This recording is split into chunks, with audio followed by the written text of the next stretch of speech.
I guess what I'm here to talk about really is this works, is connection and the idea of connection. And that's why I'm not using a mic, because I think when your voice goes through a microphone, it becomes slightly less connected. I work in the area of fashion and sustainability. I don't want to sort of say too much about that, because one of the things that I think is really difficult about working in this area is it's immensely confusing, and it's kind of, you know, there's so many different issues and so many different things going on, and you have to live in that confusion. And one of the ways that you stop living in that confusion is when you say, I am an expert. I know about sustainable fashion, I can tell you all about it, I understand what it is, and I am an expert. I'm not at all, and I'm not really an expert in any particular area. I just think that instinctively I believe that fashion is a core, key communicator in the way we live, and because of that, it connects with people in a very different way from other industries. So when you put fashion as a lens on sustainability, you start to maybe see it in a slightly different way, maybe a more personal and more connected way. So what I wanted to talk about, rather than talking about myself, is a project I've been working on called I Sustain, which is a project I've been doing with ID magazine. Well, as Hege mentioned, I worked with a lot of small businesses over the period of about 5 years, and I kind of found that the thing that was exciting and interesting was spending time trying to get into people's values and what they really believe in. Somebody once referred to me as a fashion therapist, which made me kind of go, I was sort of disgusted and horrified, and then I sort of stepped back and thought about it and thought, well, maybe that's not such a bad thing, because actually what I spend time with people doing is thinking about their business and thinking about what drives their business and what makes them tick and what they actually want to communicate out into the world. So I'm just going to kind of talk you through this project, really. I'm right in the middle of it, so honestly I don't really know what I think about it at the moment. I don't know what it's going to be, I don't know where it's going to go. At the moment it's this project with ID, we're possibly going to turn into a book and an exhibition, and who knows. But I'll sort of talk you through some of the brands that I've been working with and what they communicate that is important to me in the sustainability agenda. These guys are called Borders and Frontiers. What can I say about them? They probably speak of the most important message to me in terms of operating sustainably in the world, which is that you have to have a powerful set of interactions and collaborations that drive you.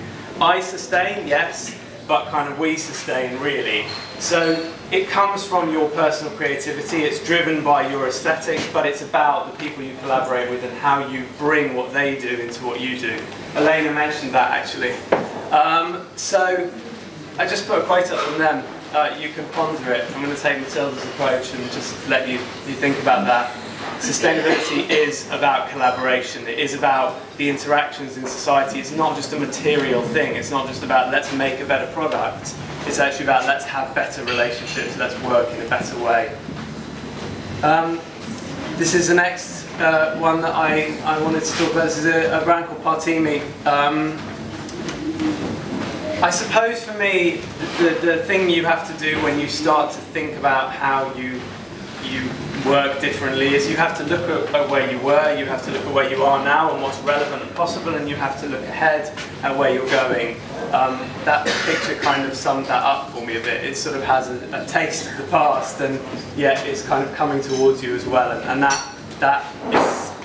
that's what this is all about. It's about being able to look at the things that are valuable that we had before, integrate those into the way we work now, and look to the future for the things that are going to be better. Another quote. Okay, keep moving on. It's a swimwear designer. I really put this up because I think that a lot of the problem with fashion is that many of the parts of the industry and many of the kind of product groups and the ways of looking at things are so tightly defined in a very specific aesthetic, and actually sometimes when you just pare it down and you simplify it, you step back and sort of think, what is this about? Swimwear doesn't have to be about sex all the time. It doesn't have to be about, you know, girls who are blonde on a beach. It can be something quite simple and, again, something quite connected. And the reason I like this girl is because she works with she works with a group of artisans in Rio, and she kind of, there's something just inherently very connected about the way she's working, and yet she's applying that in the most kind of flash, sort of trashy parts of fashion in a way, which is the swimwear market. And that's quite exciting. Just how do you do something differently in a world where you're so confined by a very specific aesthetic? Uniqueness.